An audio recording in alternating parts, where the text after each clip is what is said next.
Walaupun neneknya sangat hidup sederhana, ia mengajak cucunya tinggal di sana. Cucunya pun, Santi adalah orang yang sangat rajin. Ikuti terus cerita-cerita menarik dari kami. Cintai budaya kita dan literasi. Selamat menyaksikan, like, komen, subscribe, dan share. Kisah anak yatim yang diusir. Santi yang telah ditinggal mati oleh kedua orang tuanya, kini ikut pamannya Pak Nengah. Sejak pamannya menikah dengan seorang janda yang bernama Bu Purni, ia merasakan sesuatu yang tidak nyaman di rumah pamannya. Nengah, kalau kau ingin rumah tangga ini bahagia dan berkelanjutan, berhentilah mengajak keponakanmu, karena tak ada gunanya. Karena Santi ini adalah beban bagi keluarga kita. Dengarkan, Nengah.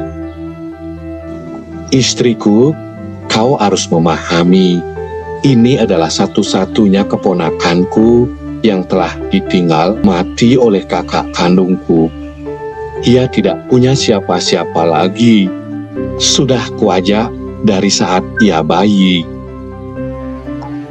Apapun alasanmu, itu bukanlah hal yang baik, karena ia bukanlah bagian dari keluarga kita.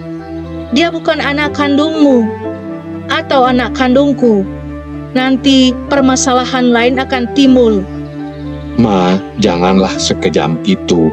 Walaupun ia bukanlah anak kandungku dan bukan anak kandungmu, ia patut kita juga besarkan. Ia adalah anak dari kakakku. Kemana lagi ia harus mengadu? Sekarang ia sudah pergi entah kemana. Kasihan sekali anakku. Loh Purni, istrinya Nengah, belum bisa menerima apa yang dikatakan suaminya. Karena ia tidak pernah merasa melahirkan, kenapa harus bertanggung jawab? Hanya membebankan hidupnya saja.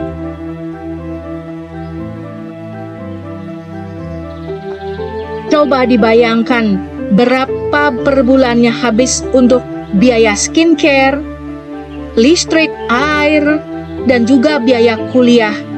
Bukankah itu nanti akan mengurangi pendapatan keluarga ini? Kapan kita bisa sejahtera? Terus mengurus orang lain saja. Aku pokoknya tidak setuju. Dengan suamiku yang dulu saja sebenarnya aku menghindar hal seperti itu. Kok anehnya bertemu lagi dengan hal yang sama? Dasar. Bu Purni pun mencari keberadaan Santi yang diperkirakan ada di rumah bibinya. Di hadapan bibinya, Santi menangis dan mengatakan apa yang terjadi di rumah pamannya, Pak Nengah. Bibi, sebelum Santi mendapatkan pekerjaan, Santi mohon untuk bisa tinggal di sini, Bibi, dan juga merepotkan Bibi, dan minta makan juga. Nanti kalau sudah bekerja dan bisa mencari uang, baru Santi akan pindah, Bi. Ajaklah tuh keponakanmu. Aku sudah tidak sanggup. Santi, kalau dirimu mau ya silahkan. Tapi maklumlah, kamar Bibi cuma satu. Tidurlah di sana bersama anak Bibi, tak apa, Santi. Beginilah menjadi orang yang tidak punya. Sebenarnya, aku tidak ingin menjadi manusia seperti ini. Maklum juga bibiku, hidupnya pas-pasan, aku tidak enak. Maka, aku akan menemui nenekku saja. Santi cucuku, ada apa Santi? Bisa menemui nenek. Aku senang sekali kamu datang, Santi. Walaupun nenek sangat hidup sederhana, tetapi sangat senang kalau cucuku Santi bisa datang. Cucumu tidak membawa kabar gembira, Nek. Nek, bantulah, Nek. Aku tidak lagi tinggal di Paman Nengah, Nek, karena istrinya sangat galak. Tak memberikan aku tinggal di sana, Nek. Aku numpang sama nenek saja, Nek. Aku juga tidak kuliah lagi, Nek. Agus, tetangganya nenek, mendengarkan percakapan itu. Ia pun ikut duduk di samping nenek. Apa yang diceritakan Santi kepada neneknya membuat hati Agus sangat miris dan sepertinya mau meneteskan air mata.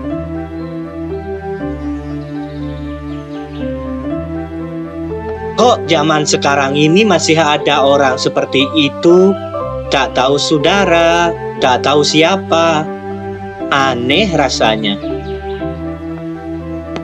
Walaupun neneknya sangat hidup sederhana, ia mengajak cucunya tinggal di sana. Cucunya pun, Santi, adalah orang yang sangat rajin. Walaupun sekarang ia tidak lagi kuliah, ia membantu neneknya memelihara sapi dan hewan piaraan lain. Ini adalah perjalanan hidup yang harus aku lakukan. Aku tidak pernah menjadi orang yang malu, menjadi orang gengsi. Pekerjaan apapun akan kuambil sepanjang pekerjaan itu memang pekerjaan yang halal, tidak melakukan hal-hal tercela. Dalam suatu malam, terjadilah hujan lebat, petir menyambar. Tak terpikirkan sebelumnya, entah dari mana datangnya badai dan banjir pun datang sangat besar. Rumah tempat tinggal neneknya Santi bocor di sana-sini, tak bisa ditanggulangi. Air pun semakin membesar dan hujan bertambah lebat. Kepanikan mewarnai pada malam itu.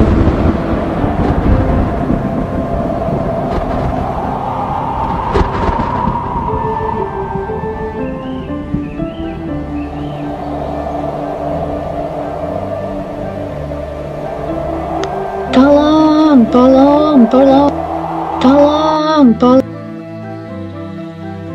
Banjir besar itu telah menggerus rumah neneknya Santi.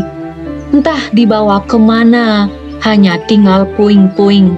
Termasuk neneknya Santi telah terbawa air bah. Kesedihan mendalam dirasakan oleh Santi.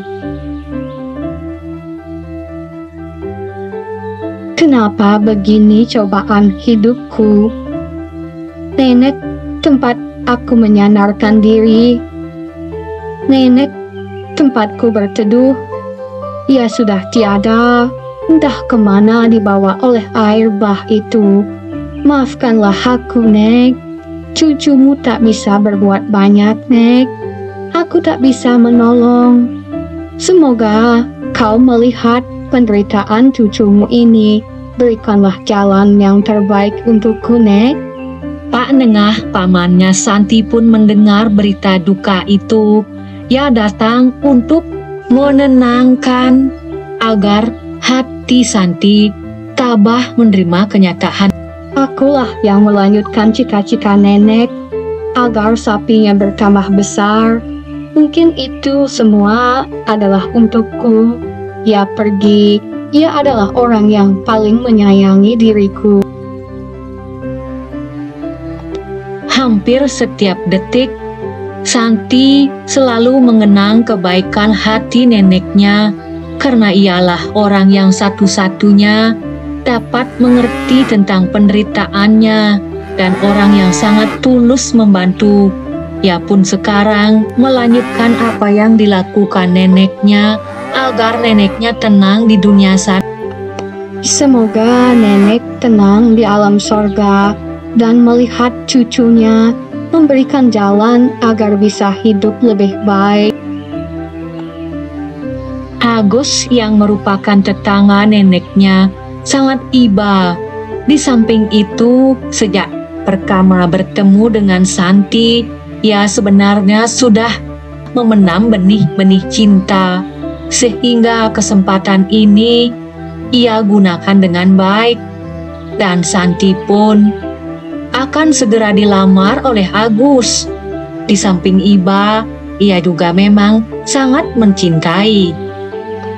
Semua yang ada di sana tampak berbahagia karena Santi segera akan menikah dengan Agus, kecuali istrinya Pak Nengah kelihatan kurang setuju karena memang ada kebencian di hatinya. Lika-liku penderitaan kehidupan Santi memang sangat menyedihkan.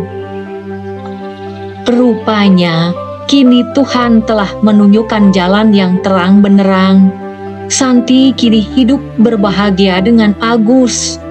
Agus adalah seorang pengusaha sukses di kampung itu. Terima kasih Agus, karena Tuhan telah mempertemukan kita berdua. Tak tahu ini bakalan terjadi. Baiklah Santi, lanjutkan perjuangan ini agar kita bisa hidup lebih baik. Lanjutkanlah perjuangan nenekmu, Santi. Pamannya Santi terharu mendengar percakapan mereka berdua.